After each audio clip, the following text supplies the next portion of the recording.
नमस्कार दोस्तों, आपका फिर से स्वागत है आपके अपने एजुकेशनल चैनल में। आज हम डिस्कस करेंगे कुछ और महत्वपूर्ण प्रश्न जो प्रीवियस ईयर्स के पेपर्स में पूछे गए हैं और उम्मीद करता हूँ कि आपको पहले के क्वेश्चंस भी पसंद आए होंगे। इसी क्रम में मैं आपके सामने कुछ और प्रश्न लेकर आया हूँ। ये पेपर मैं बता दूँ आपको, ये आपका जुलाई का, ठीक है? जुलाई 2019 का पेपर हम लोग जो है आज डिस्कस करने वाले हैं, ठीक है? तो इसमें आप लोग बने रहिएगा मेरे साथ। और क्योंकि प्रीवियस ईयर्स के पेपर करना बहुत ही ज़्यादा ज़रूरी है, अगर मैं बात करूँ इन एग्ज़ाम्स की, जिनमें अक्सर जो है प्रीवियस ईयर्स के क्वेश्चन पूछे जाते हैं। अभी आपने देखा होगा कई बड़े चैनल्स में जैसे अध्ययन मंत्रा का नाम लूँ, वहाँ पे मैंने देखा था कि ऐसे क्वेश्चन बता रहे हैं कि खाली सीरीज़ चलाई हुई है 1000 क्वेश्चन, 2000 क्वेश्चन, 5000 क्वेश्चन की सीरीज़ चला रखी है और उसमें ऐसे क्वेश्चन पूछ रहे हैं कि मनुष्य और जानवर में क्या अंतर है? तो इस तरह का क्वेश्चन आप 2011 से ये पेपर कंडक्ट हो रहे हैं, 20 तक का पेपर चल रहे हैं, एक 17 में नहीं हुआ था, ठीक है? इसी मंथ 2016 में अगर मैं बात करूँ किसी ईयर में 3-3 बार भी ये पेपर हुआ है। एक क्वेश्चन वो दिखा दें मुझे कि इस तरह का आया है, ठीक है? तो इस तरह के झांसे में ना पड़ें कि बड़ा चैनल है तो काफ़ी अच्छी तैयारी होगी। यहाँ पे अभी कल ही आप कमेंट देख सकते हैं, पिछले साल जिन्होंने तैयारी की थी अच्छे से मेरे चैनल से और उनका जो है क्वालीफाई हो चुका है। और लास्ट ईयर भी अगर आप मेरे इसमें सीटेट के कमेंट्स पढ़ेंगे तो 30 नंबर की अगर हमने पेडागोजी की है, तो सबके 25 से अबव ही आए थे, ठीक है? तो ये ऐसा कुछ नहीं है कि अगर आप वहाँ से तैयारी करेंगे या यहाँ से करेंगे तो आपको कोई प्रॉब्लम होगी, बस एक कंटेंट जो है आप अच्छा चुनिए अपने। ये नहीं कि लाइव क्लास चल रही है, हाँ, वहीं चले जाते हैं, ऐसा नहीं होना चाहिए। चलिए हम क्वेश्चंस को स्टार्ट करते हैं। पहला क्वेश्चन है, निम्नलिखित संरचनाओं में से शिक्षा का अधिकार अधिनियम 2009 किसकी वकालत करता है? Which of the following constructs does Right to Education Act 2009 advocate? ठीक है, 2009 हमेशा समावेशी शिक्षा की बात करता है। जी हाँ, अगर आप बात करें, ठीक है, राइट टू एजुकेशन की, तो इसमें इंक्लूसिव एजुकेशन को कहा है सरकार ने और ये इंपॉर्टेंट क्वेश्चन है, हमेशा आया है, इसको आप स्टार करके लिख लीजिए। इसको एक्सप्लेन मैं दूसरे क्वेश्चन के माध्यम से करूंगा क्योंकि दूसरा क्वेश्चन भी इसी से रिलेटेड है। अब देखिए कैसे। यह विचारधारा है कि सभी बच्चों को एक नियमित विद्यालय व्यवस्था में समान शिक्षा प्राप्त करने का अधिकार हो। Dash is the philosophy that all children have a right to get equal education in a regular school system. ठीक है, तो यहाँ पे जो बात की गई है यही बात है समावेशी शिक्षा की। जी हाँ, जो पहला क्वेश्चन था वो इसी से रिलेटेड था कि समावेशी शिक्षा है क्या। इससे आप समझ गए होंगे सभी बच्चों को क्या है, एक नियमित विद्यालय व्यवस्था में समान शिक्षा प्राप्त करने का अधिकार हो। हर तरह के बच्चों को जो है एक समान शिक्षा दी जाए, ठीक है? उसमें दिव्यांग बच्चे हों चाहे अ, अधिगम अशक्तता वाले बच्चे हों जिसे डिसेबिलिटीज़ बोलते हैं, ठीक है? उनको भी एक ही स्कूल में पढ़ाया जाए, ये लक्ष्य है सरकार का और इस पे जो है काम चल रहा है, ठीक है? तो देखिए कभी-कभी किस तरह से आप पहला और दूसरा क्वेश्चन अगर रिलेट करें तो दोनों एक ही टॉपिक से आए हुए हैं। ऐसे ही एक और टॉपिक है जिसमें लास्ट ईयर पूछा गया था, ठीक है? जेंडर बायसनेस के बारे में, ठीक है? जेंडर बायस के बारे में जो है ये आते हैं कि जेंडर रूढ़िवादिता, ठीक है? लिंग रूढ़िवादिता जिसे कहते हैं हिंदी में, ठीक है? तो जेंडर बायस के भी 2 क्वेश्चन जो है बने थे। तो इस तरह के टॉपिक आप पकड़िए जहाँ से क्वेश्चन बनते हैं, ठीक है?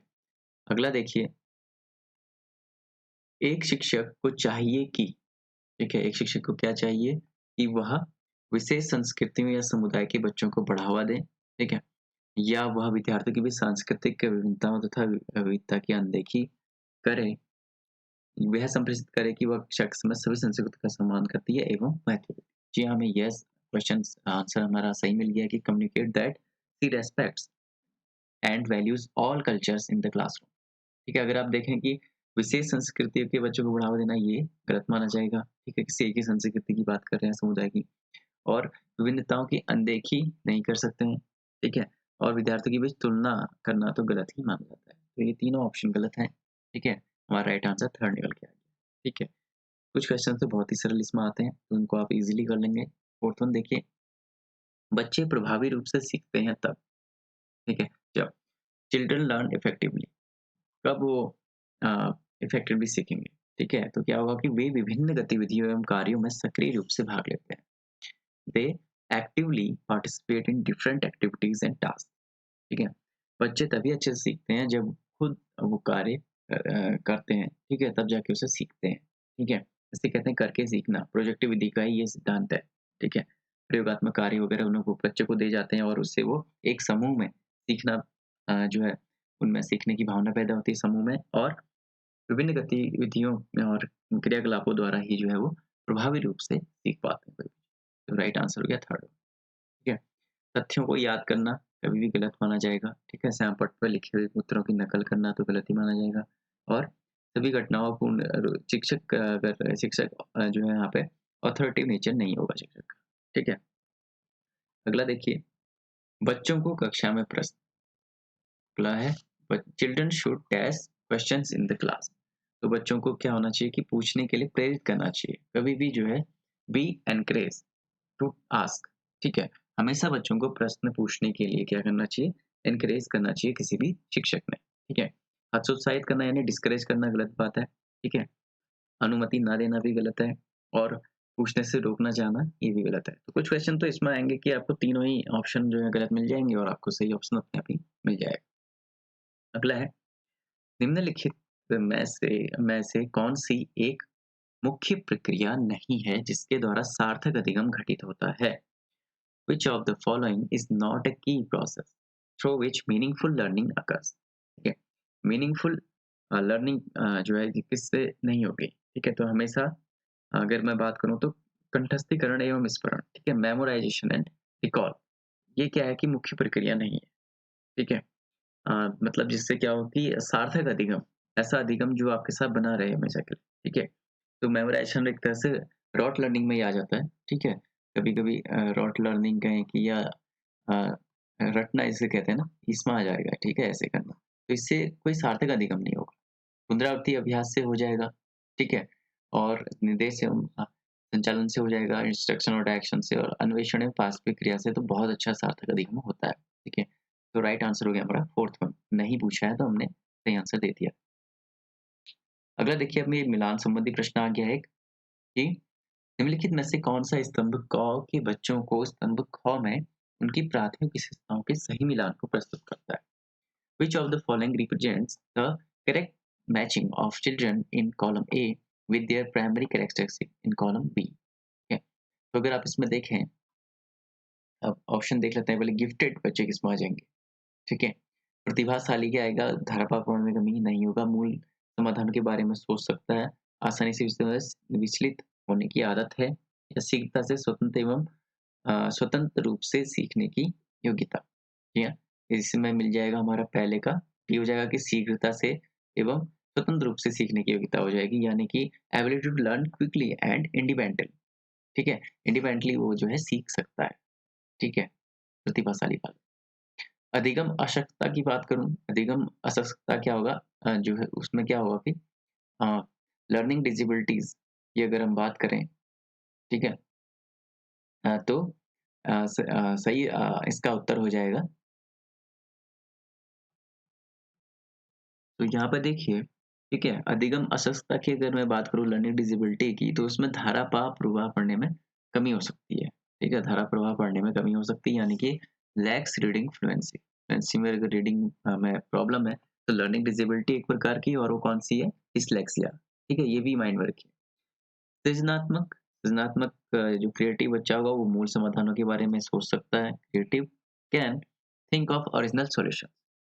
अवधान कमी, अति सक्रियता, व्यतिक्रम, अगर एडीएचडी की बात करें, तो अवधान कमी यानी कि अटेंशन डिफिक्ट, ठीक है? अवधान में अगर आपको समझना है तो इंग्लिश में देखिएगा attention attention deficit hyperactivity disorder. तो ये क्या होगा कि tendency to get distracted easily, ऐसा बच्चा क्या होगा कि आसानी से विचलित हो सकता है। ठीक है? तो देखिए ऑप्शन के हिसाब से तो हमें पहला ही मिल गया हमें राइट आंसर। ठीक है? डी, ए, बी, सी और इसका एक और अगर एग्ज़ाम में और समय आप बचाना चाहते हैं, ये तो हम डिटेल में गए हमें अभी पढ़ने के लिए, लेकिन एग्ज़ाम में अगर आपको करना होगा, पहले का आपको पता है कि डी हो गया, ठीक है? अब देखिए कि डी ऑप्शन कितने में है, ठीक है? यहाँ पे देखिए डी 3 में है, ठीक है? अभी हम ज़्यादा क्लियर नहीं होंगे, चलो इसको काट देंगे सीधा, कि ये तो नहीं होगा। दूसरे का अधिगम अक्षमता धारा प्रवाह पढ़ने में कमी है, ठीक है? तो दूसरे का ए आ गया, तो हमें सीधे यहाँ पे उत्तर मिल गया क्योंकि सेकंड में ए कहीं पे भी नहीं है। ठीक है? तो इसलिए जो है बाकी को आप सीधे गलत कीजिए और अपना सीधे आंसर लिख के जा सकते हैं। ठीक है? मतलब आगे बढ़ सकते हैं क्वेश्चन में। सृजनात्मकता अगर मान लीजिए आपको अधिगम आवश्यकता आप समझ नहीं आ रहा है, सृजनात्मक के बारे में आप देख सकते हैं कि चलो मूल समाधान के फिर बी देख लीजिए। बी भी जो है इसी में आ रहा है। ठीक है, थर्ड का बी आ रहा है तो थर्ड का बी में एक यहाँ पे, फिर चौथे में आपको देखना पड़ेगा। फिर ऐसे ही फिर लास्ट वाले में देखना पड़ेगा, तो यहाँ सही है तो इसको आप ऑप्शन को सही कर देंगे। तो ये कुछ ट्रिक्स हैं। अगला देखिए, बच्चों की गलतियाँ, चिल्ड्रंस एरर्स, ठीक है? तो बच्चों की गलतियाँ क्या बताती हैं, ठीक है? ये क्या होता है कि अधिगम का एक भाग है, ठीक है? तथा उनके विचारों में एक अंतर्दृष्टि देती है, ओके? तो children's errors are a part of learning and given insight into their thinking, okay? बार-बार अभ्यास करने से क्या होगा, तुरंत सुधार देनी चाहिए, ऐसा नहीं होगा, ठीक है? मतलब बार-बार अभ्यास करने के लिए नहीं कह सकते कि एक भाग है लर्निंग का, ठीक है? शिक्षण अधिगम प्रक्रिया में महत्वहीन है, ऐसा भी नहीं है। प्रदर्शित के बच्चे कितने लापरवाह हैं, ये भी गलत है, बिल्कुल ही गलत है। क्योंकि बच्चों की गलतियाँ ये दिखाती हैं कि बच्चे कैसे सीखते हैं, ठीक है? यानी कि अभी हमने कितना इसमें फ़ोकस करना है, कौन-सी शिक्षण विधि अपनानी है, ठीक है? और बच्चों की गलतियों को महत्व दिया था, ये कैसे सीखते हैं? ऐसे क्वेश्चन भी आता है, ये किसने कहा था? ये कहा था वाइगोत्स्की ने, ठीक है? तो ये हमेशा क्वेश्चन बनता है, वाइगोत्स्की ने कहा था, ठीक है? अक्सर ये क्वेश्चन अगर इस तरह से नहीं आएगा तो ऐसे रिपीट करके आ जाएगा। अगला देखिए, मूल्यांकन को, ठीक है? क्वेश्चन आ गया हमारा, मूल्यांकन को शिक्षण प्रक्रिया का एक भाग होना चाहिए, ओके? ये भी सही लग रहा है क्वेश्चन आंसर। और केवल नंबरों को संदर्भ में करना चाहिए, नहीं, वस्तुनिष्ठ प्रकार के लिखित कार्य पर आधारित होना चाहिए, एक अलग गतिविधि के रूप में होना चाहिए। तो मूल्यांकन क्या होना चाहिए? एक प्रक्रिया का एक भाग होना चाहिए असेसमेंट, ठीक है? ये सीधा-सीधा उत्तर हमारा पहला हो जाएगा, should be a part of teaching learning process. संरचनात्मक दृष्टिकोण के अनुसार अधिगम है, इन्हें कंस्ट्रक्टिविस्ट फ्रेम लर्निंग इज, ठीक है? तो अधिगम क्या है? एक निष्क्रिय व व्यक्ति प्रक्रिया, ठीक है? पैसिव नहीं हो सकती, ठीक है? अधिगम जानकारी के लिए अर्जन क्रिया या जानकारी के अर्जन की प्रक्रिया नहीं हो सकती केवल, ठीक है? अनुभव के परिणाम के रूप में व्यवहार में एक परिवर्तन, जी हाँ, तभी हम करेंगे, ठीक है? अधिगम तभी कहते हैं उसे, वरना वो लर्निंग में आ जाएगा। खाली जानकारी अगर हम करेंगे तो उससे वो हो जाएगा कि कोई नॉलेज प्राप्त करना, लेकिन अनुभव से, ठीक है? परिणाम के रूप में अगर आपके व्यवहार में कोई परिवर्तन हो रहा है, यही अधिगम कहलाता है, ठीक है? तो राइट आंसर हो गया a change in behaviour as a result of experience, ठीक है? हमेशा लर्निंग इसको ही कहा जाता है, जो जो आपको एक्सपीरियंस से आती है, अनुभव से आता है, ठीक है? वही सीखना कहते हैं, अधिगम कहते हैं। अगला देखिए, जब शिक्षक को विद्यार्थी एवं उनकी योग्यताओं के बारे में सकारात्मक विश्वास होता है, तब विद्यार्थी, when teachers have positive beliefs about students and their abilities, the students, ठीक है? तो अगर बात करूँ कि जब विद्यार्थियों को उनकी योग्यताओं के बारे में सकारात्मक विश्वास होता है, तब विद्यार्थी क्या करते हैं? ठीक है, निश्चिंत हो जाते हैं तथा सीखने के लिए किसी भी तरह का प्रयास करना बंद कर देते नहीं, का उत्साह भंग हो जाता है, बिल्कुल नहीं, किसी भी रूप से ये गलत हो गया, ठीक है? सीखने के लिए उत्सुक एवं प्रेरित होते हैं, are eager and motivated to learn, okay? जब वो बच्चे क्या करेंगे, उनको पॉजिटिव बिलीफ हो जाता है, ठीक है? सकारात्मक विश्वास तब क्या होता है, सीखने के लिए उत्सुक एवं प्रेरित रहते हैं। बच्चे भी जो है सीखने के लिए प्रेरित होते हैं जब आप बच्चों पे विश्वास करते हैं, ठीक है? ये कहने का अर्थ है।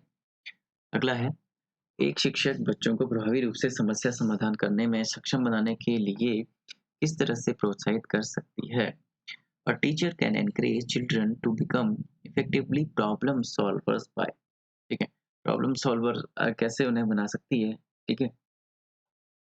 तो बच्चों को क्या करना है, उन्होंने समस्या के बारे में सहजानुभूत अनुमान लगाने एवं बहुविकल्पियों को देखने के लिए प्रोत्साहित करें, ठीक है? या कंठस्थीकरण की बात तो कहीं नहीं होगी, पाठ्यपुस्तक से एक ही प्रकार के प्रश्नों के उत्तर को नहीं, एक ही प्रकार के प्रश्नों को नहीं, पाठ्यपुस्तक के सभी प्रश्नों को व्यवस्थित तरीके से समाधान निकाल कर, ठीक है?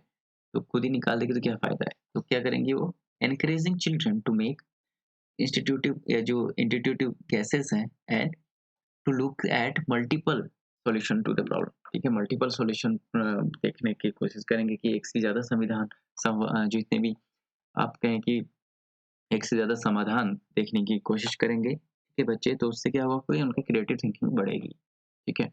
तो इफेक्टिव प्रॉब्लम सॉल्वर वो बन सकते हैं, ठीक है? राइट आंसर हो गया थर्ड वन।